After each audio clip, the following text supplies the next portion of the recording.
Welcome to this episode of the Dropout Multi-Millionaire Podcast, where we talk about tactical business strategy, building high-performance sales teams, and growing your business. If you're ready to break free from the status quo and join the ranks of the Mavericks, the Rebels, and the Renegades who refuse to conform and instead build multi-million-dollar businesses, then buckle up, because here we go. Welcome back to the Dropout Multi-Millionaire Podcast. Appreciate everybody being with us today. And today we are going to focus on sales, and in particular on some sales improvement results that I have had while working with one of my current clients. And I have with me my new friend here, Dave Judge. We call him DJ, but he just told me to call him Dave, so we're going to stick with Dave today. Good morning, Dave. How you doing? Doing fantastic, Brian. Good to be here. Great. I appreciate you talking to me today. So real quick, Dave, tell me a little bit about you, where you are, who you work for, etc. Give me a little background. Well, as you said, Dave Judge, been in sales for 25 years, give or take.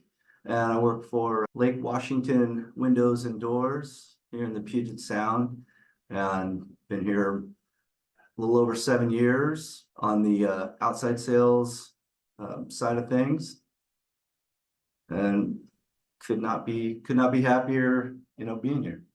And you've had some success over there, as I actually know.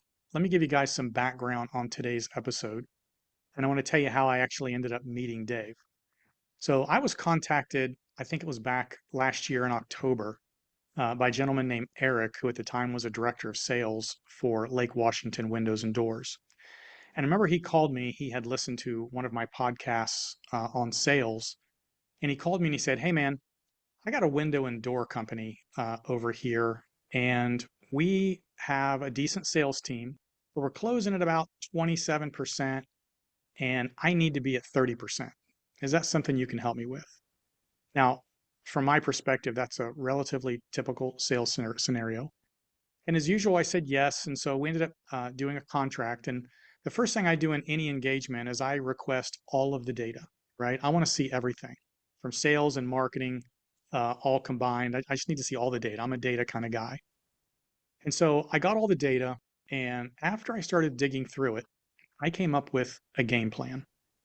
Now, my game plan was a bit more intense than I think originally Eric thought when he brought me in to help, which again is pretty typical. You see, sales is not just sales. Sales is one step in the funnel of revenue. Revenue starts with marketing budgets. Marketing budgets turn into marketing spend. Marketing spend is allocated across different channels, and each one of those channels have a different productivity, and they all need to be looked at. Marketing channels then generate leads. Those leads have to be of a sufficient quality and a sufficient price point that sales can convert them at a sufficient close ratio to make all the math work for a company to be profitable, right? So as an example, cheap leads that don't convert at a high enough conversion rate equals super busy salespeople, but you end up with less actual sales, burned out salespeople, and your product acquisition cost is too high, and the company loses money. The flip side of that is super expensive leads. Now they can convert at a very high level, but again, if the acquisition cost is too high, it drives up overall costs again, and the company loses money. Take your sales reps. Sales reps that have too many leads, even if they are quality leads at the right price, this is just the way human nature works. Your sales team will begin to cherry pick those leads, taking the easiest ones that they have to close and forgetting the rest. Conversion goes down, acquisition costs go up, the company loses money. In this scenario, the sales rep is very happy, but the company is failing. In the sales process itself, bad scripting or bad sales processes can also lower conversion and drive up acquisition costs.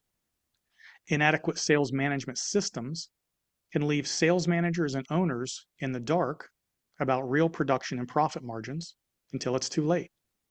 And then finally, there's implementation, customer service, and follow-up. These things happen after the sale, but they can also ruin a company's reputation, and that hurts future sales, which once again drives up acquisition costs, and sinks a company. So, like I said when I started, sales is sales, but sales is only one step in the funnel of profitable acquisition and overall company health. To be successful, you have to look at the total picture and not just part of it. Now, my job as a sales and sales management consultant is not just to help the company sell more. That can actually be counterproductive, believe it or not. My job is to help you sell more profitably, to help you scale in such a way that we optimize operations and build systems that work even after I'm gone. Okay, I've set the stage. Now let's talk about Lake Washington Windows and Doors. When I first came to this company, I recommended and started implementing some changes in the pre-sales department, in the sales approach, the sales scripting, the sales follow-up, the marketing approach, sales management approach, building dashboards. We even implemented a remarketing program. It was a lot more in depth than I think Eric was expecting. And again, very typical in these type of engagements. Now, when I got to this company, overall close ratios, as I told you before, were at about 27% in 2023. After the first 4 to 5 months of working with this team, and I think I saw the numbers last month, close ratios had improved to right around 33, 34%. That is a 25% increase overall. And I got to be honest, even I was a bit surprised at that. But it does go to show that Lake Washington Windows and Doors has a great sales team in place, and we just needed to tweak a couple of things. Generally, one of the first things I do when I start an engagement like this with a sales team is we rank everyone on the team. We start from the top and we work our way down the list. My objective is not just to generate an overall increase in productivity and close ratios to increase revenue and ROI, but it's to increase the amount of money we make on the marketing dollars we spend. Now, my assumption when I build that list is that we will make the greatest impact on the bottom level performers and the smallest impact on the top. In other words, if we're at 27 and the goal is 30, and I'll give you a sneak peek, Dave was already at 31, I don't expect to improve Dave a whole lot because he's already above the bar. But if I've got a sales rep that's at 20 and the goal is 30, I have the opportunity for a 50% increase. That's where I'm going to get the biggest bang for my buck in my case. Now, what's interesting is, in this case, we had huge improvements from the top all the way to the bottom. And the reason I have Dave on today is because he was already a top producer and has seen some amazing improvements. Okay, Dave, your close ratio when I got to Lake Washington Windows and Doors in November's, I actually said it a minute ago, but you remember what it was? It's 27. You were at 31% in October and November. Yeah, 31, excuse me. You were already above the 30% mark that I'd been given, and you were already a top producer. Now, I looked at the numbers last year that I got from the sales manager, Chris, and do you know what your close ratio was last month? It's 37%. Yeah. You went from 31 to 37 in the first 4 to 5 months. That's a 20% increase. That's amazing. But that's not the story. The story with Dave is this. Last year, what did you do in production overall for the year, Dave? 1.9. 1.9. And what did you do the year before that? 2.1. Yeah. The year before that? 1.7. 1.7. All right. This is the best part about Dave's story. So you just finished out the first 4 months of the year. What did you finish in revenue for the first 4 months of 2024? Right at 1 million. $1 million in the first 4 months. Mm-hmm. Has anybody ever done that in the history of Lake Washington Windows and Doors? I don't believe so, no. I asked, and the answer I got was no, right? I also heard that you hit something that only 3 other people have ever hit in the history of Lake Washington Windows and Doors on a monthly sales basis. And what was that number? 300K in a month. Just over 300,000, right? Yeah. So let me get this straight. You are tracking a 50% increase in production this year over last, and you did that with a 20% increase in close ratios. Is that accurate? It's accurate. See, it's easy to make more sales if you lose money doing it, right? I can just Right. undersell stuff for nothing and make more Right. sales. But you did it with an increased close ratio and an increased productivity. So that's what I think is the amazing story here. So you've been with Lake Washington Windows how long? 7 years. Yeah, a little over Seven seven years. years. Can I assume you're going to make more money this year than last year? I, that's the goal. Yes. Is it going to be a fair amount more money than last year if you hit 3 million? I, yeah, it's a significant uptick. So you're a pretty happy guy with that, I assume, at the moment. Yeah, very happy. So let me ask you a couple of questions about the company. It's been about 4 to 5 months since I started working with you guys. I'm going to ask you two questions. What do you think is responsible for the overall increases we are seeing with the entire team? And then more specifically, what do you think is responsible for your individual increase in production? It's not like you went from 3 to 2 and you're back to 3. You went from 1.6 to 1.9 to 2 to 1.9 and boom, you're suddenly running in the 3 million range. What do you think has made the difference here? Well, I would say overall, the lead generation and the quality of leads that are being put in front of us has, I'd say, really increased. And that's kind of what drives the whole thing is the metrics are there. You put me in front of the right amount of customers, the right quality, how they've been qualified, and good things are going to happen. Now, of course, we've got the team behind me that makes me look great every day, but that's what's driven, and it's just it's been pretty amazing. So from your own personal production, your close ratios and your overall sales, what do you think is the number one thing that's helped you? Just being a little more focused and maybe not relying on as much you know, I'd say kind of good old boy kind of anecdotal stuff. It's been, helping me to really kind of focus my approach. Would you say that Lake Washington Windows and Doors is a high pressure sales environment? As far as to the customer experience, no, we are definitely not. It's all about building value. Has management or ownership ever pressured you to get out there? I mean, you need to do high pressure sales. You need to slam those people, get it done no matter what. Have you ever heard that from your management or ownership? It never once, never in a million years would it ever be a high pressure spin. Um, the sales process that I teach, um, how would you describe that sales process?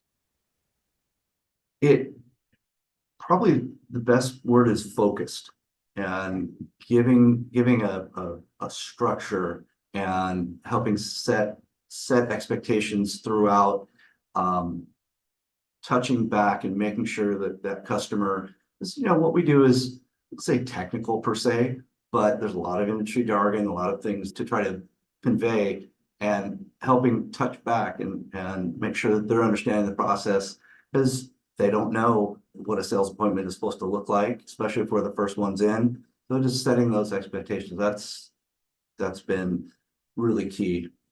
Even, for as long as I've been doing it, just helping to refine that.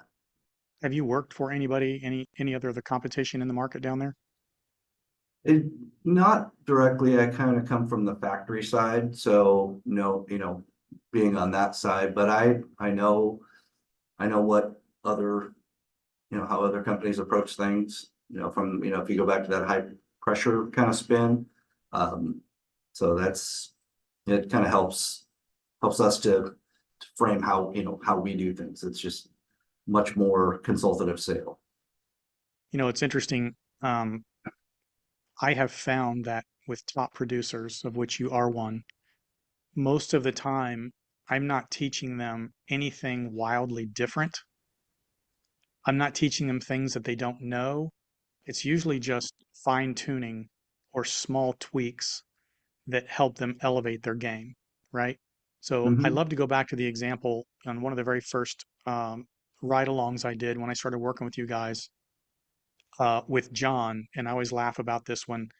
And he was doing his sales presentation and he started talking about dumb lumber, right? You remember that? And Yeah. I had no idea what dumb lumber was. And I could see the client's face and they had that kind of squinched up look like, what is dumb lumber? And finally I stopped him in the middle of his presentation. I said, "Hey John, just out of curiosity, what is dumb lumber?" And by the way, I don't even remember what it is. What is it, Dave? It's actually just one of the bigger companies here in the Puget Sound where we purchase a lot of our materials and things from, and they also sell a number of different products. So great company.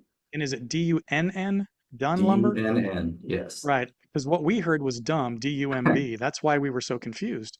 And I remember telling John later, I said, "John, you gotta stop and not use these technical terms, right? It's not that John was doing anything wrong.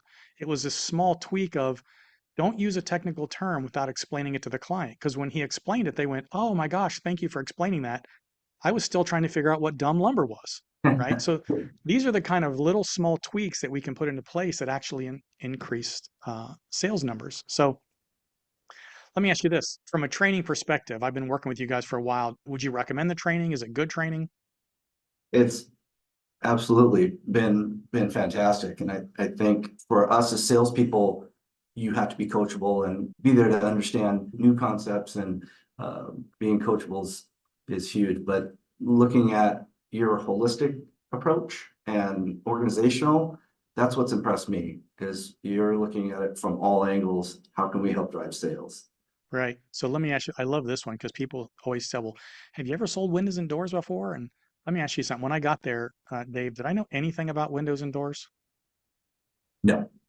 Do you think I still know anything about windows and doors? A little bit more But by not osmosis. much. Did I try to teach you how to sell windows and doors, or did I try to improve your sales processes? That's the key. 100% the key. You're Right. giving us more tools. I've taught software salesmen, I've taught insurance salesmen, window and door salesmen. Sales is sales. I am not trying to teach you how to sell a product. I'm trying to teach you how to be better at what you do, which is sales. So that's really all I got for you today, Dave. You got anything else you want to end with today? But all I can do is thank you. And I know you made a huge impact on our organization. So just really appreciate all the guidance and everything you've done for us. All right, man. I'm going to actually be out there on the 14th and 15th again. So I will see you in a couple of weeks. Keep killing it. And let's do another Fantastic. $300,000 a month. All right. Thank you Thanks, very Dave. much, Brian. Appreciate it. I hope you enjoyed this episode, and if you would like to get more information on either one of my books or my one-on-one coaching programs, you can find me at brianwillmedia.com or the dropoutmm.com.